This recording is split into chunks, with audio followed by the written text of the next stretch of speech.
Hey guys, it's me, Anchor64 again, with another video. This time I will be talking about tanks, so this will be a tanking guide, but this is just a starting guide, first of all. I will make these videos a bit different, so what I want to do is I want to split them up. So this will be like the first part of my tanking guide for warriors, because we only have like one real tank, let's be honest, and that's pretty much warriors. So yeah, that will be what I will be doing. So on the first part I will just give you like a starter guide. I will talk about like different things, and this video should give you just a general understanding about some stuff, which tanks do and why we choose different things and things like that. That will be pretty much this video. So I will talk about things like Fury versus Deep Prot, what race to pick, as you can see right here. How, for example, why we use Diamond Flask and the things, weird things, shenanigans we have with Diamond Flask, threat mechanics, of course, and yeah, lastly I will talk about Taunt and so on. So that's pretty much that. So this will be also kind of a longer video.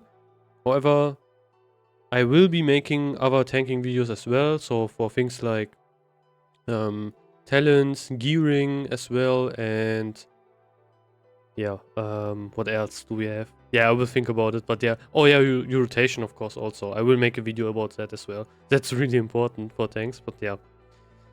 I made some research, so again, I'm just using the internet browser, but that's pretty much what I will do on this video. And I will talk about some stuff. So feel free to relax, sit back. Maybe this information is useful to you. If it is, feel free to like and subscribe as always, and yeah, let's start with the actual video. So first of all, let's talk about race. Yeah, that's pretty much that. What races are the best, and so on. There's only like one race that is pretty much above everything else, and that is human. And of course, it's like alliance bound, so you can only pick human for alliance. But that is the best race in the game for tanks. Why is that the case? You will also see that in my tank gearing guide, but humans have the innate racial ability, which gives them +5 to swords, and the best tanking weapons in the game are swords because of Thunder Fury and of the rank 14 one-handed sword we can also use. And that is pretty much the best tanking, these are the best tanking weapons we can use. So that's why humans are the best. They don't need to get Edge Masters. They can use another slot in that place instead, which can give them more survivability and more threat. And yeah, that's why humans are pretty much the best. So if you are Alliance and you are planning to tank, 100% pick a human. They are pretty much the best. Of course, you could pick something else as well. However, you need to consider making some considerations. For example, if you maybe want to pick a Night Elf for that 1% dodge, you definitely need to grab an Edge Masters along the way. That's really important. Yeah, especially for tanks. Because we really need that threat. And humans have that built in, so yeah, they are pretty lucky. Also, for humans, they have a pretty base stat spread, so everything's on 20. Yeah, spirit not really because of their other ratio, but that's not really important for us. So you can see that. That doesn't really matter that much. Just another thing we have. Other races are kind of varied in their base stat spread. So for example, dwarves have a lot of strength. Yeah, not really a lot, but more strength and more stamina, which is really nice. But yeah, of course they don't have the ratio. The ratio +5 to swords is way more important. So that's for alliance. Let's say you are playing the inferior race. No, I'm joking. But let's say you are playing on Horde, which are kind of the inferior race for tanks, because then it becomes kind of weird actually. So we have a lot of different races. Now you would probably say, okay, Orc is probably the best one because they have +5 to axes.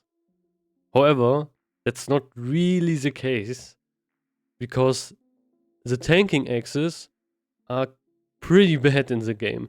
We don't really have a Thunder Fury equivalent as an axe. That doesn't really exist. So you are kind of screwed in that way. So for example, if you want to use Thunder Fury, Orc would probably wouldn't be the best choice. Yeah, because we don't get the benefit of X specialization. That's one thing. So now I would say, okay, fuck Thunder Fury, I will pick anything else. Then you are again screwed. There aren't really any good X's. The PvP X's we have in the game are really slow. And we don't really have a fast one-hand X. And that is a big problem. We want to use really fast swords as tanks. There's a lot of different stuff. I will get to that in a bit. But that will also be important. I will discuss it in my tank gearing guide. You will also see that as well.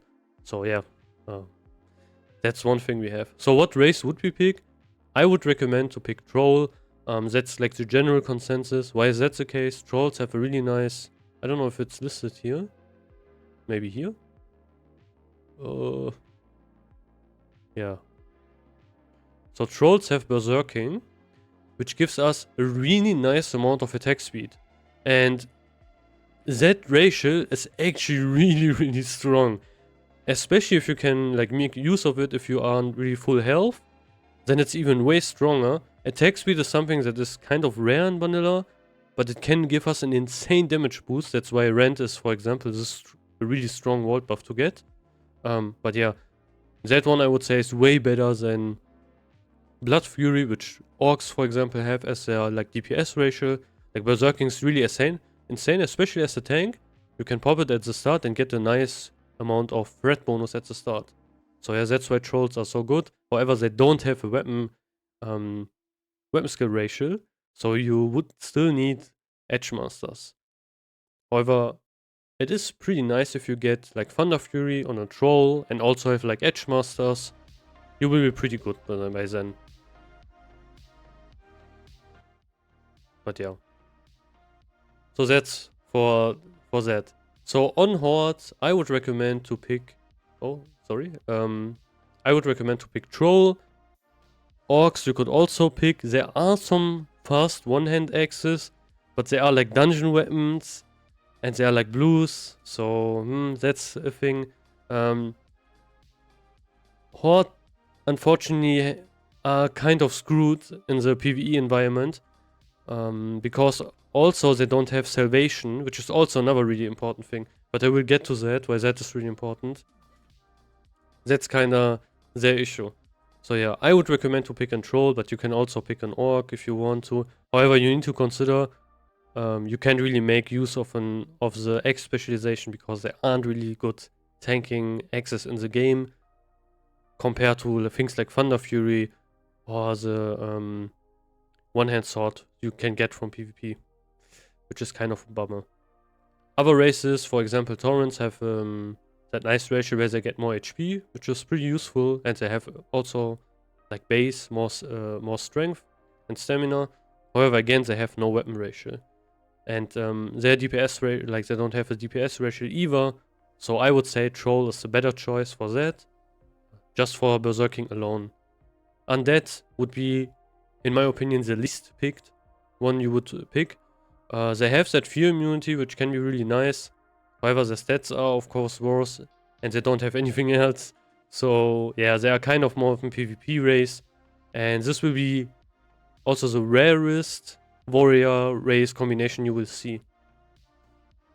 Yeah, that's pretty much that. Alliance pretty much have one perfect pick, that is human. Horde is kinda different. I would recommend Troll, as well as Berserking is just also really fun to use. And Trolls look pretty cool. Yeah, but Orcs look as well. So yeah, if you want to make that consideration. I would say Troll and Orc. And then, yeah, maybe Tauren. But survivability, you will see, it's not that important compared to threat. Especially if you play Horde. Okay, so we talked about that. We talked about the race picks. So in general, in summary, pick human if you are Alliance. On Horde, I would recommend Troll, but you can also go with Orc or Tauren. But yeah, I would recommend Troll. Next one. This is a Wowhead guide for tank warriors in Classic. I will also link it in the description if you want to read through it. A lot of information is actually based from this guide. Also like from other places as well. But yeah, this one is a really nice, well-made thread guide where you can actually read a lot, get a lot of really good information for like tanks. One thing is also the age-old question, Deep Prot versus Fury Prot. If you don't know what that is, we pretty much have two specs we can choose in vanilla. We can go with the like normal, standard, deep protection spec, which like was probably also, which is pretty much designed for tanking. And we have the other, which is like Fury Prot, where you tank with like two one-handers. So in Deep Prot, you tank with like a one-hander and a shield. In Fury Prot, you tank with two one-handers. You pretty much play a Fury Warrior with some tanking talents. And of course, like tanking gear. But yeah. The thing is, especially now, what would be like my recommendation? My recommendation is you would go for Fury Protection in 90% use cases overall. Maybe even like 99% use cases, however you want to split it up.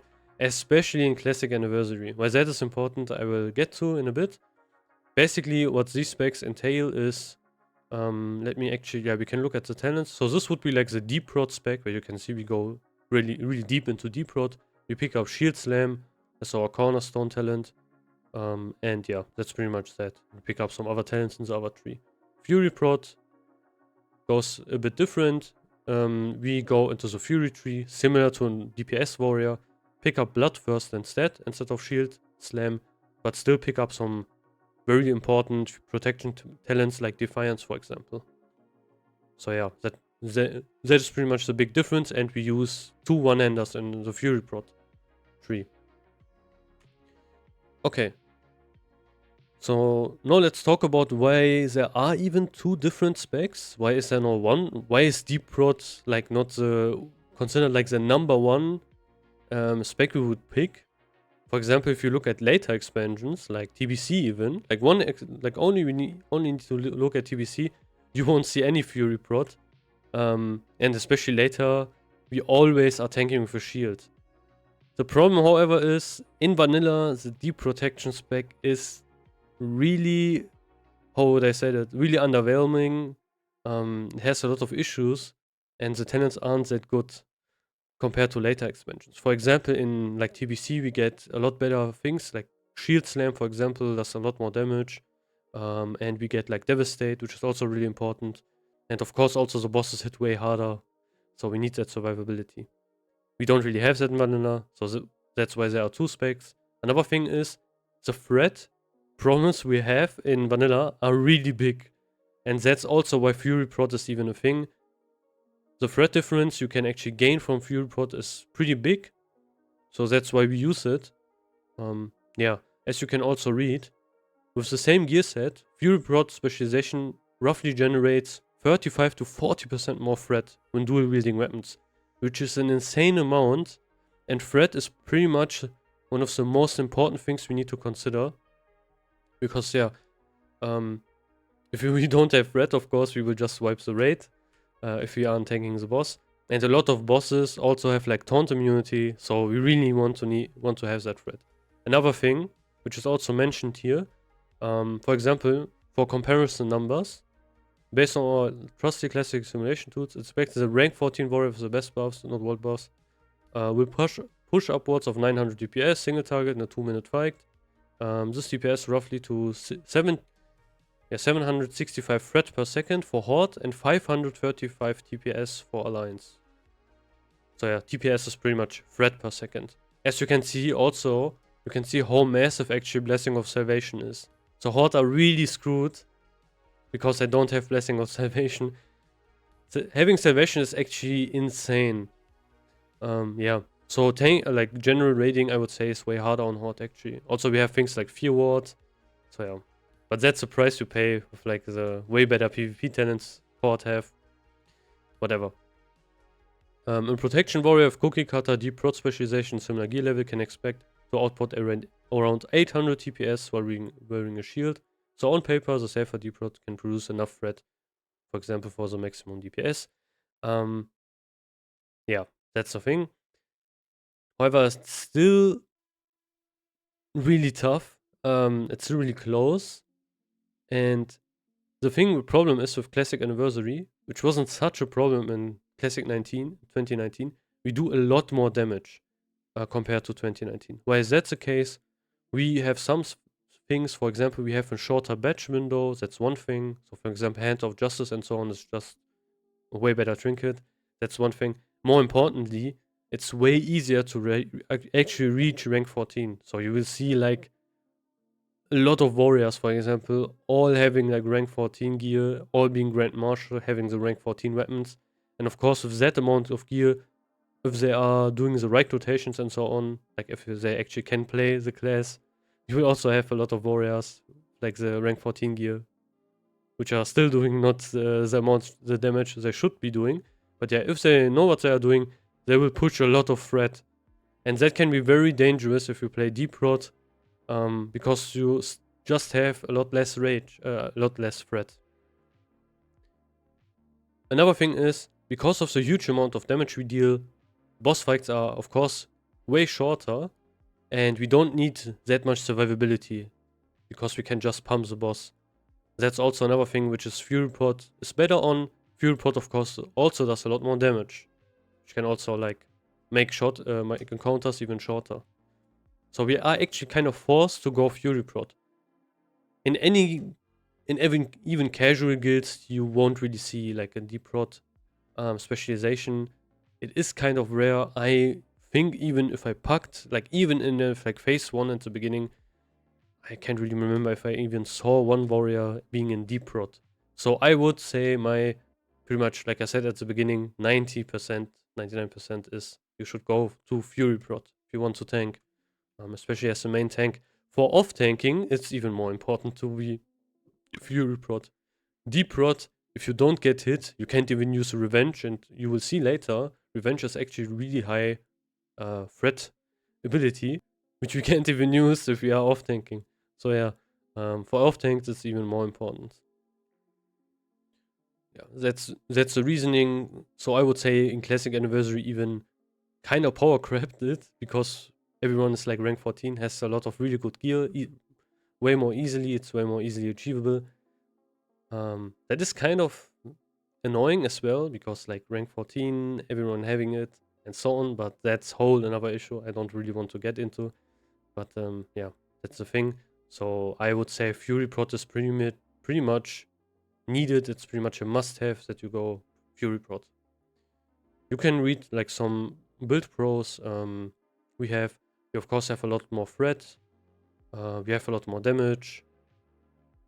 And yeah, as you can see, we can pretty much do roughly 90% of the damage of a traditional Fury Warrior.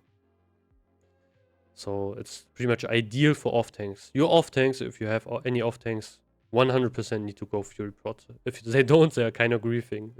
Let's be honest. So yeah, conclusion. Are you a main tank of a casual guild and your healers are struggling with mana? Deep Prot. Are you an off tank, often does DPS and raids? Fury Prot. Are you the main tank of a hardcore guild without salvation and several rank 14 warriors are racing you? Fury Prot. For example, this one is, we have a lot more rank 14 warriors. So yeah, you can see Fury Prot. Also, this thing even, I would say if you're, yeah, okay, it really depends on your DPS, but if you have like Fury Prot, you also will do more damage, and that will be even easier on your healers, because they don't need to heal as much. Of course, you're also getting way more damage if you are Fury Prot. But yeah, some of the pros, of course, we are more durable, less gear reliant. Yeah, Fury Prot, higher threat ceiling, and so on. But these are pretty much the difference. One thing, as I mentioned, more fun outside of raids. I don't really know. I think Fury Prot dungeon tanking, for example, is really horrible.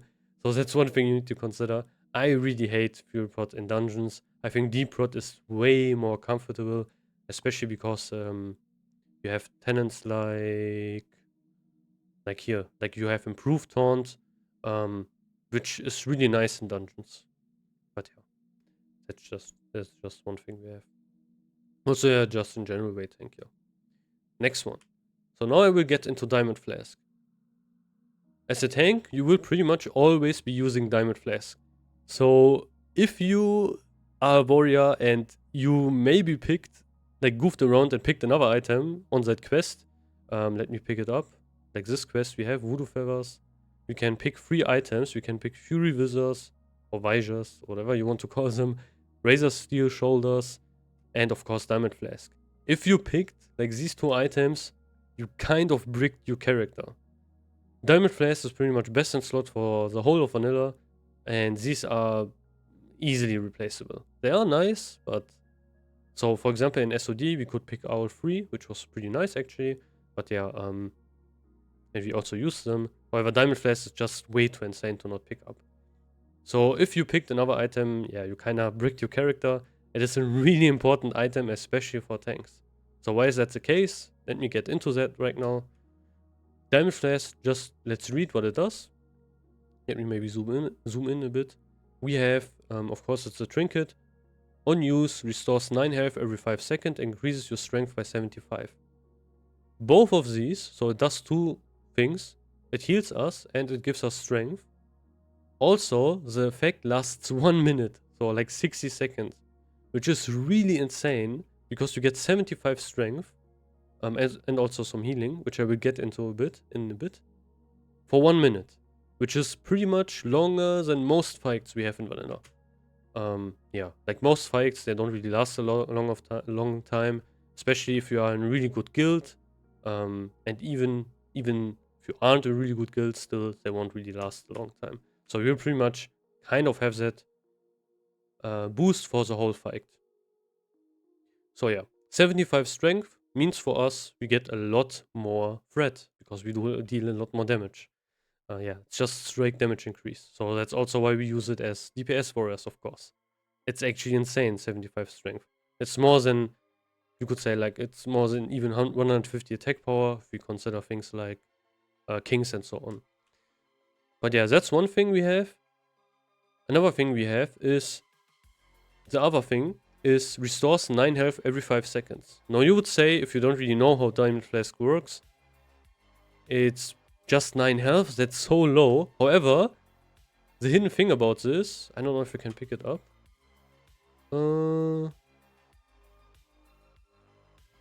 Yeah, it doesn't really say it here, sadly. But it scales 1-to-1 with our healing power from gear we have. So let's say we have like 100 healing power, like 100 boosted healing from our gear. We would actually heal 100 health every 5 seconds, which is really insane. So for example, what you can do, let's say you grind it throughout rank 14, you can pick up these hammers, Grand Marshal Warhammer, if you're on Alliance. On Horde, I think they are, yeah, on Horde they are called High Warlords, Battle Mace. Pretty much the same thing, however. These have 134 healing, and we can use 2 because we can dual wield them. So we can pick up 1 each, and then we will have a lot of healing actually. So, like, it's actually insane how much healing these alone are. And then we will have like 186 healing, I think, just from these alone. And if we use Diamond Flask, we have like, we heal for that amount pretty much. So 286 every 5 seconds. Why that is important, I will also get into a bit when I talk about threat mechanics, because it has another really nice bonus. Of course, it's first of all just healing, so more survivability for us. What we can pretty much do, and what you should always do before pulling a boss, and it's also like even before you are raiding, you should try to build up a good healing set. If you are rank 14, you can pick up, as I said, you can pick up these maces, which are just insane. But yeah, other than that, you should pick up some healing gear from maybe from the auction house. Maybe you do some dungeons, maybe you do ZG, and I don't know, your healers don't really need it. Try to pick it up, get some nice amount of healing, and that will have a really nice benefit of a lot of survivability. In our guild raids even, we had some, I think we have like one warrior, he will maybe watch this video as well, I don't know. But he even out-healed some of our healers with, he's pretty much stacked with the healing gear. He has like over 800 healing. And yeah, that is kind of insane actually. So yeah, you're pretty much unkillable during that 1 minute. So what you should do is, before you pull the boss, you equip your healing set, then you use Diamond Flask, the trinket, and then you switch to your normal gear. There are some add-ons that make it easier. For example, you can get like, I think it's called Item Rack, which you can make some gear sets and you can bind it to one of your keys. So it's pretty easy to switch around. That's what you should do. Then you start the fight with 75 strength, and you start the fight with a lot of healing as well. However, don't forget, don't in your healing set, you still want to have like Diamond Flask, of course, you want to use it. And if you, in your tanking set, you also want to use it. Don't unequip Diamond Flask when you activate it, because you will lose out on the effect. So yeah, don't really do that. That's a pretty big mistake you can make. Okay. Now we have that. That will become also important in a bit, like the healing, where that is important, when I am talking about threat mechanics. So let's actually talk about some threat mechanics. Right here, I will also link it in the description. This is again made by Magey. Maybe you remember that name, where I talked about the attack table. You can also see here. For example, for the weapon skill, this is a lot of like complicated math and so on. We have a lot of information, and yeah, we can look at some threat mechanics that are kind of hidden, but I think are really interesting to know, and yeah, can be pretty nice for some information. First of all, for example, we can see what even increases our threat. So we have a threat table, which we pretty much have. If you have a threat meter installed, like an add-on, I think like I'm using threat meter classic 2 or something like that, which you maybe saw on my UI on the right. You can see a threat meter and everyone has like a threat number, and that's really important. How that pretty much works, whoever is on top pretty much has a threat, and yeah, that should be a tank. If not, yeah, that's not really a good thing to have. So what actually increases our threat, or what puts us on the threat table, we have like body pulling, we have dealing damage, debuffing a mob, with some exceptions like Hunter's Mark and so on, healing a friendly target, already on the mob's threat table, buffing a friendly target. Yeah, we have even some other stuff, raid boss combat pulls. Every 2 seconds, raid boss in combat put everyone in instance into the combat. So yeah, if you are in combat, we are also, of course, on the threat table. And yeah, in combat proximity as well. So yeah, common actions that generate threat, we can do damage, we can heal. So what you will maybe see sometimes is, before you pulled the boss and got any threat on the mob, someone maybe casted a heal on you, and that guy will be pretty much on top of the meters, on the threat meters, and then he will get aggro. So that's why you healers sometimes get one shot, so don't really watch out. If they aren't careful about their healing at the start, they could pull threat pretty easily. That is one thing that happens a lot in dungeons, for example, and because it's really hard to get a threat on every enemy. AoE threat for warriors is really bad, and they will get pretty much clapped. So yeah, really watch out if you are playing in healer that you don't heal like you tank right at the start. So yeah, so because you will pretty much pull threat. Buffing and debuffing is another thing. That's, for example, where you see a lot of warriors, for example, using battle shot, but you will also see that on when I talk about like the abilities and how much threat they do. Debuff is pretty much the same thing. However, it only works when you actually also debuff the enemy. So yeah. Also, reapplying buffs and debuffs also continues to generate threat. So for example, if this wouldn't be the case, you wouldn't really able to spam battle shot for threat, which you see some warriors actually do.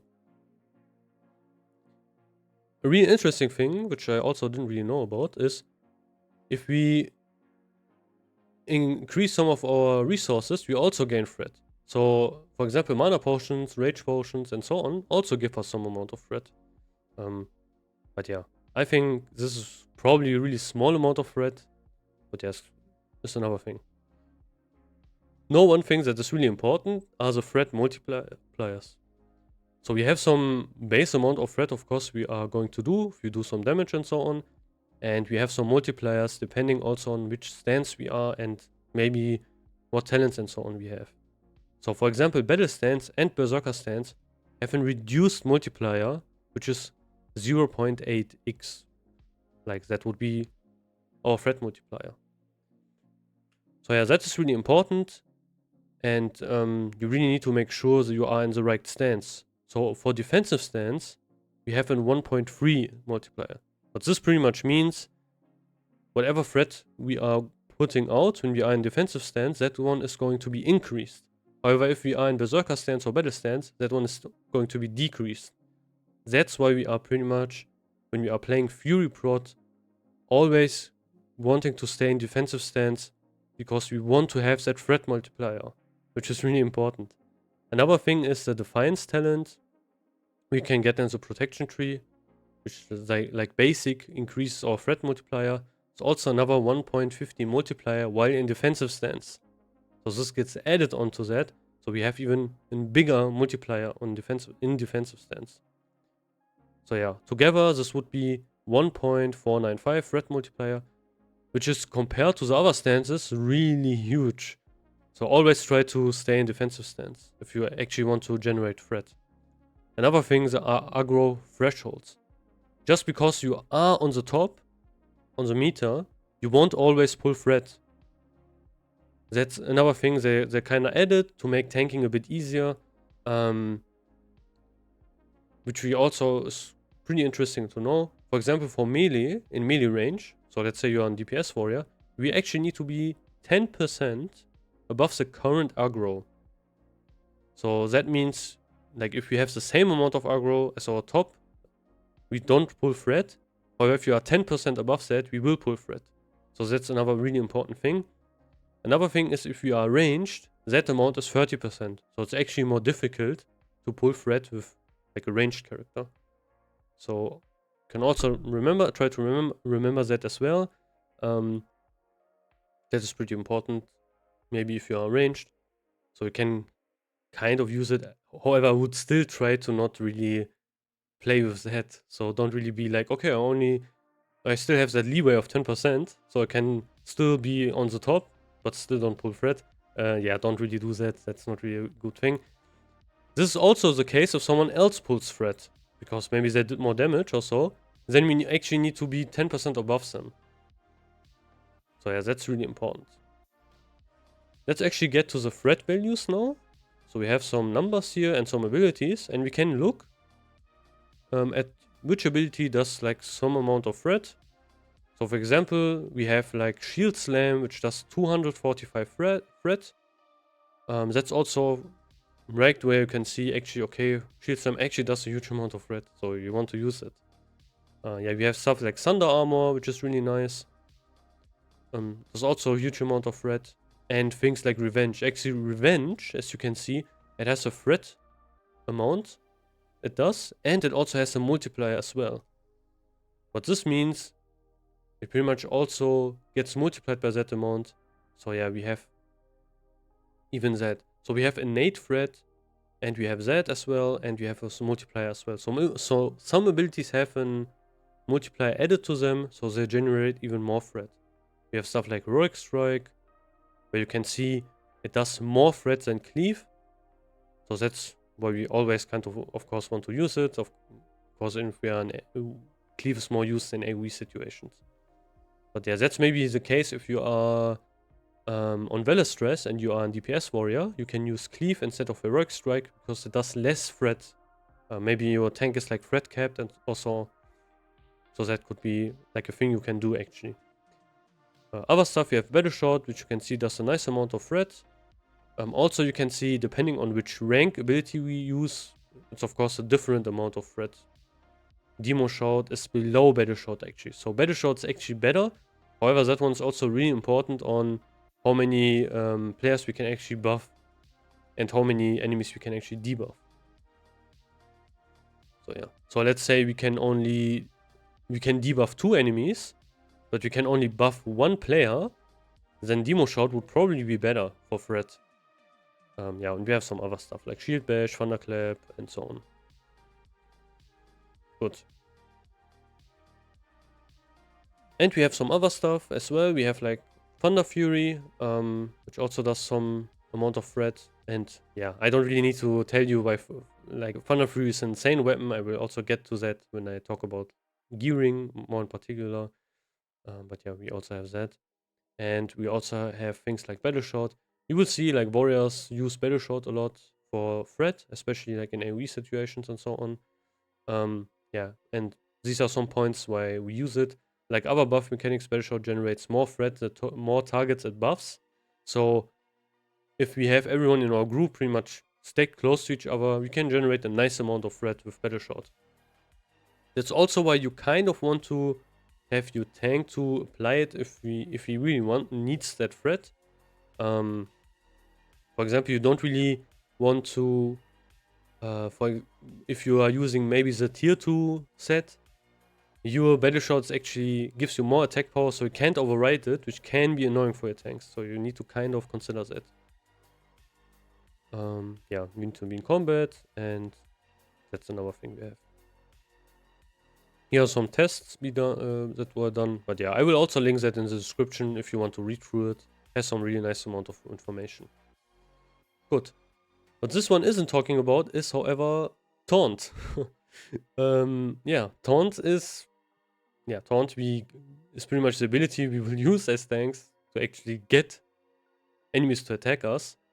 Of course, there are also some enemies we can't use Taunt on, but now I will get into like Taunt mechanics because they are kind of interesting to talk about, and it actually does more than it tells you here on the card. So yeah, what it tells us, it pretty much says, okay, we need to be in defensive stance. It has a 10-second cooldown, which we can decrease if we have improved taunt, but we won't have that in Fury Prot, so it will pretty much be 10 seconds. What it will do is taunts the target to attack you, but has no effect if the target is already attacking you. Okay, that's pretty much all it does. It says on what it says on here, however, it does actually more. Not really more, but how it does things, it's kind of different and kind of confusing, but I will explain it. Also has things to do with the threat meter again. So first of all, how long is like the duration where we will get attacked? That one is pretty much 3 seconds. So the amount we are going to get attacked is like 3 seconds when we cast Taunt. That's the first thing.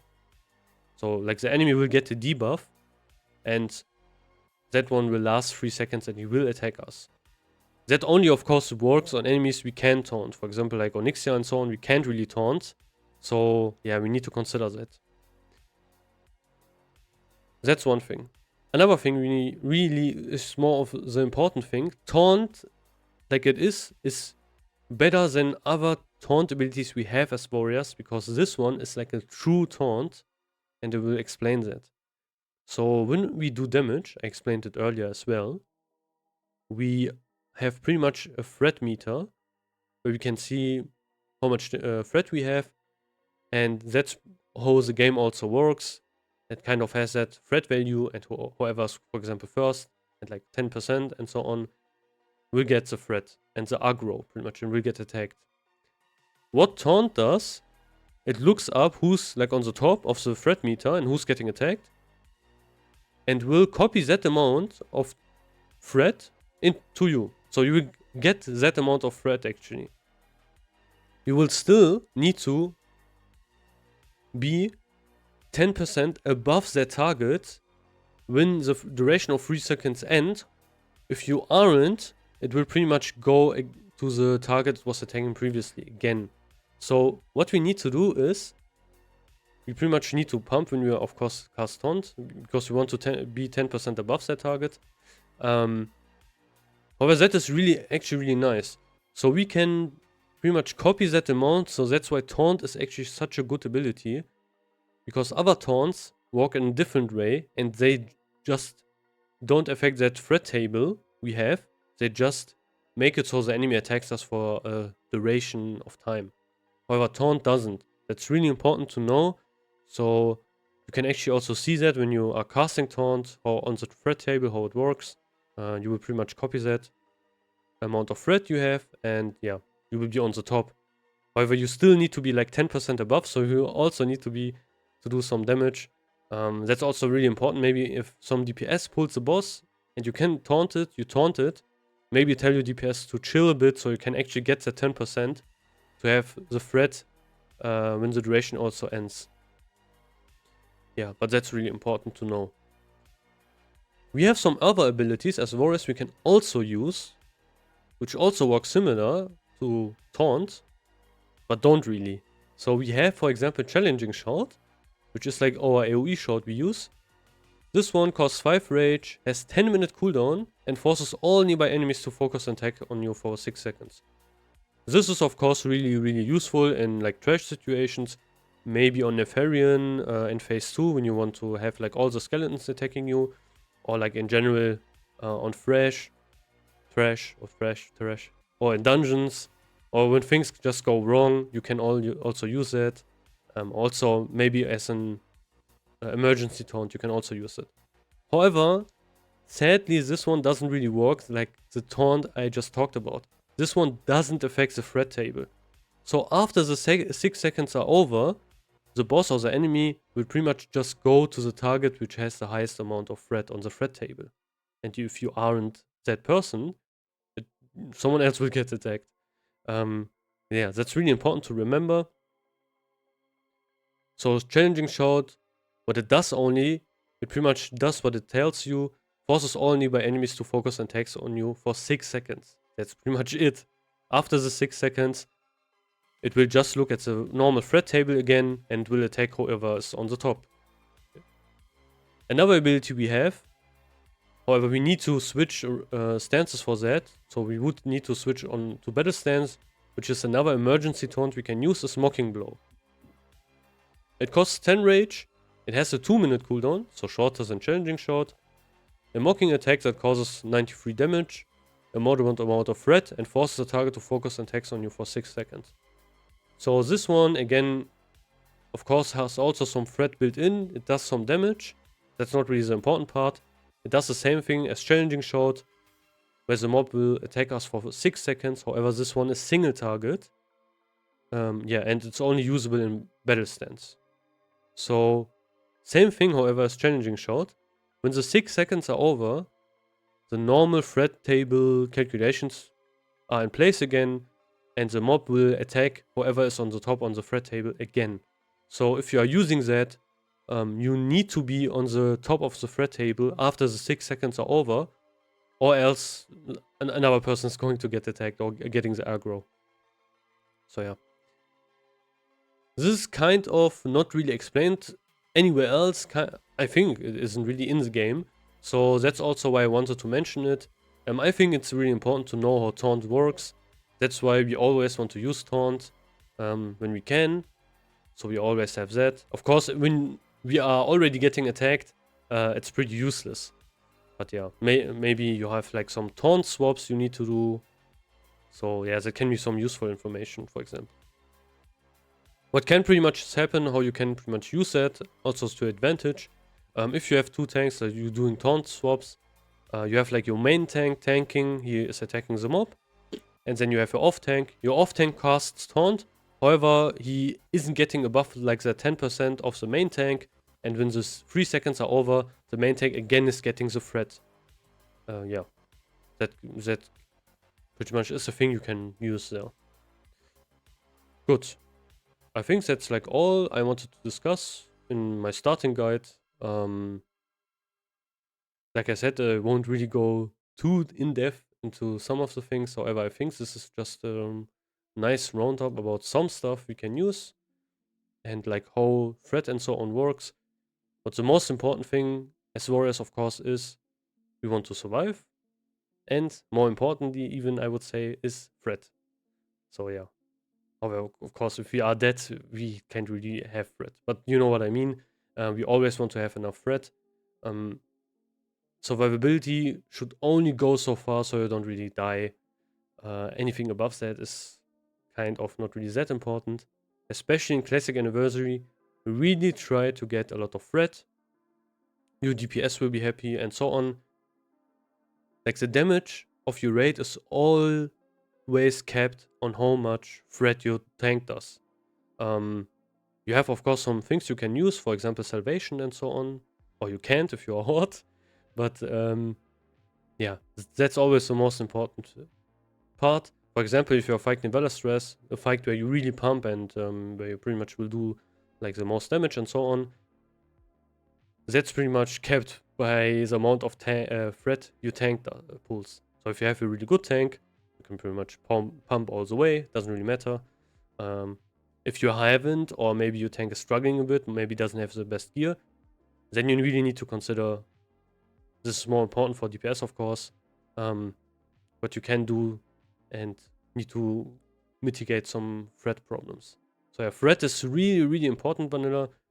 The whole reason we are pretty much using Fury Prot is just for the threat. So yeah, we don't really have that in other expansions. Good. I think this should give you some general understandings about tanks, why we are doing certain stuff, for example, why we use Fury Prot, why Diamond Flask, for example, is so important, how certain threat mechanics work, and so on, and how actually Taunt works, because it doesn't really say anything on the card, it actually does. So yeah, I hope this was kind of helpful for you, and yeah, that's pretty much, yeah, I'm pretty much done with this video. As always, if you like these videos and want to see more guides, feel free to subscribe and like. I will do some other tank guides as well in the future. So I think the next one would be the tank gearing guide, where I will show you some pretty much like the best installed gear you can get as a tank and how you should approach getting gear and so on. But yeah, that will be another video. Good. Yeah, that was pretty much me, Anchor64. I hope you have a good night and goodbye.